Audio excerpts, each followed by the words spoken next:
ಬೆಳಗಾಗಿ ಮೊದಲು ಪ್ರಾರ್ಥಿಸು ಮನವೇ ಆದಿದೈವ ಗಣೇಶನ. ಗೋಕರ್ಣದಲ್ಲಿ ಮಹಿಮೆಯ ತೋರಿದ ಉರಗ ವಿಭೂಷಣ ಗಣೇಶನ.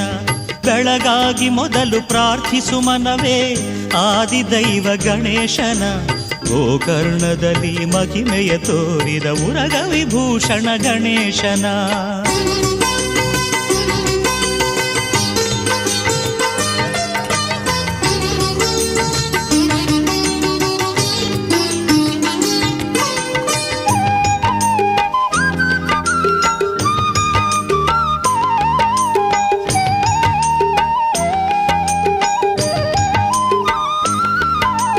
ಆತ್ಮಲಿಂಗವ ಶಿವನಿಂದ ಪಡೆದು ಬರುತ್ತಿರೆ ಲಂಕೇಶ ರಾವಣನು. ತನ್ನನು ಪೂಜೆಯ ಮಾಡದವನಿಗೆ ಬುದ್ಧಿಯ ಕಲಿಸಿದ